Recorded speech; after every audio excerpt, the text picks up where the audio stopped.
Welcome back, ladies and gentlemen, to another video. And today we got an interesting question, and that is COVID ever going away? I mean, obviously we got a little bit of clickbait in the title. You got to do that. This is the YouTube, after all. I want to look at some interesting articles, and I don't want to make this like a one-sided video. I just try to give you guys the facts and what I'm thinking about things. So, not trying to, like I said, I'm not trying to politicize this, but just see what people are thinking out there. So, if you guys like this type of content, make sure you guys hit that thumbs up button. This is obviously very closely related to the economy, just because the government has taken over the economy in the name of this virus. So let's see a little bit about what scientists think, what you guys think, and yeah, we'll get into the video.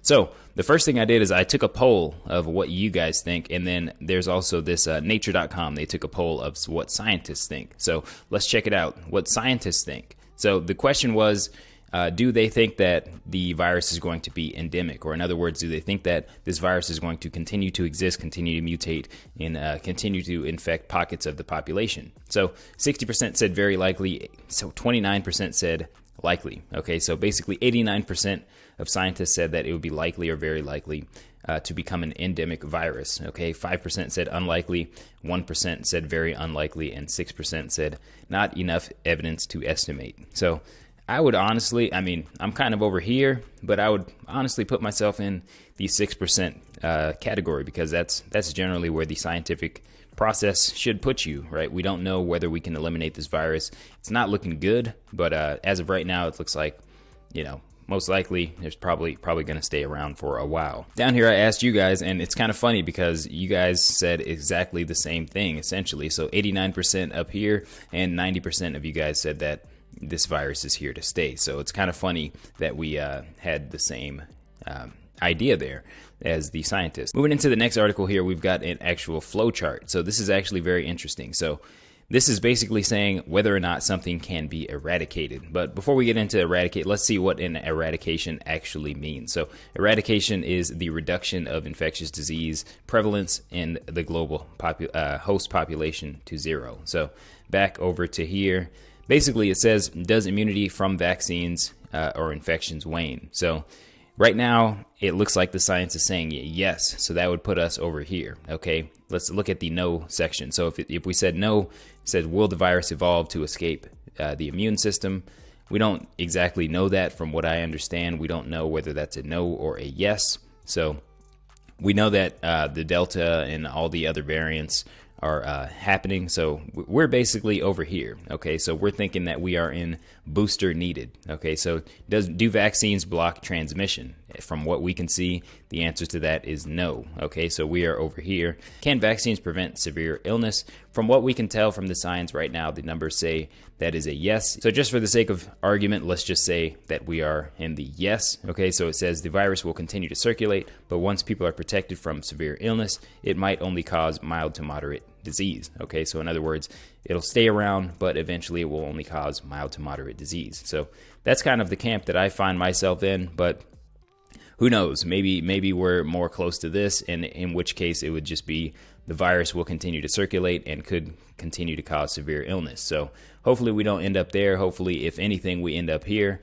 And ideally, I mean, we end up where the virus is, the vaccine rather, is actually protecting people and causing the transmission to be slowed down. Moving over here into this eradication Wikipedia, we've got the two diseases that have been eradicated. Okay, so we've got smallpox and rinderpest. So rinderpest is something that used to infect cattle, while smallpox obviously used to infect humans. We see the last boy that got smallpox over here in 1969. So both of these only exist in laboratories. So we can see current eradications that are underway. Okay, we see polio. Obviously, the cases are going way, way down. We see that, what is this? Dracuna. You guys don't come here for good reading. You guys come here for some other reason. But anyways, we see that the cases are going down there. Okay, yaws, malaria, and I seriously can't. I'm a little bit disappointed that I can't read this. Can we hold on 1 second? All right, here we go.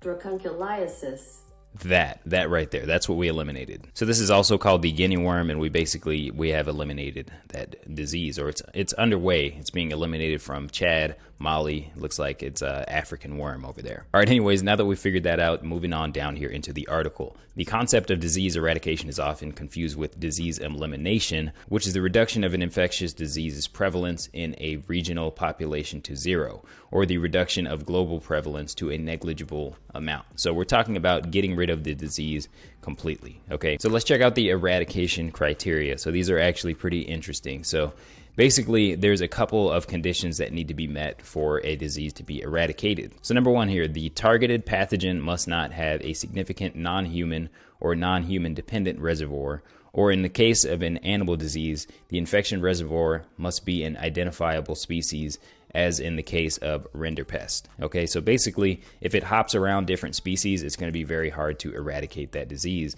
For example, if it hops around into bats like coronaviruses do, then it's going to be very hard to eradicate that disease. Or if it has a life cycle that is dependent on another organism, then it's going to be very hard to eliminate that disease because you have to eliminate it in more than one organism. Number two down here is you have to have an efficient practical intervention such as a vaccine or antibiotic. So you have to have a way to stop the disease, right? Or down here it says critical community size, or in other words, once the disease becomes so small, like in other words, there's so few people that have the disease, it's harder for the disease to circulate. And the last one down here is the disease to be eradicated should be clearly identifiable and accurate diagnostic tool should exist. So in other words, you have to know, like if somebody has the disease, like if somebody had smallpox, it's very obvious. If somebody had SARS, it's very obvious. If somebody had rinderpest or a cow had rinderpest, it's very obvious, and there has to be an accurate diagnostic tool. So how accurate are those PCR tests? I would imagine they're getting more accurate. I haven't been in the lab for a while, but when I was there, they weren't the most accurate, and they were kind of they were emergency use at the time. So that is kind of not looking great for us. And economic considerations as well as societal political support and commitment are crucial factors that determine the eradication feasibility. So in other words, you have to have buy-in from the people, which to have buy-in from the people, you need clear science, you need clear vaccines that actually work, basically the people aren't going to be, collectively stupid. Okay, the people need to see that the tests are working, the vaccines are working, and they're not putting themselves at risk.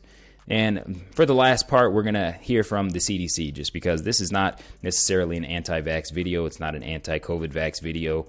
Whatever you want to do, I hope that you can maintain your right to go out there and do it. I don't need to know if you're getting the vaccine. I don't need to know if you're going to have a hamburger for lunch today, but you do you, all right? But these are some things that have been greatly reduced by vaccination efforts. So we got polio, tetanus, flu. The flu had, I don't know why they put that on there. All right, CDC. We're just hearing from the CDC right now. Hepatitis B, hepatitis A, okay, rubella, HIV, measles, whooping cough, pneumococcal, rotavirus, mumps, and things of that nature, right? Chickenpox, we all get the chickenpox vaccine. But anyways, hopefully you guys got some value out of this video. I don't personally think that this virus is going away. We need some better vaccines if that is going to work, ones that are FDA approved, ones that are going to actually eliminate the virus, ones that are actually going to stop the spread. But until we get that, we just kind of sit and wait. And moving back into just really quick, this poll is very interesting to me because I'm seeing some weird stuff going on in society, because a lot of people don't think that this virus will ever be eradicated. All right, so 90%, right? But we see that half of the country is willing to let the government tell them what to do until the COVID virus goes away. So 90% of people think that the virus isn't going away, but 50% of the people are willing to do whatever the government says until the virus goes away.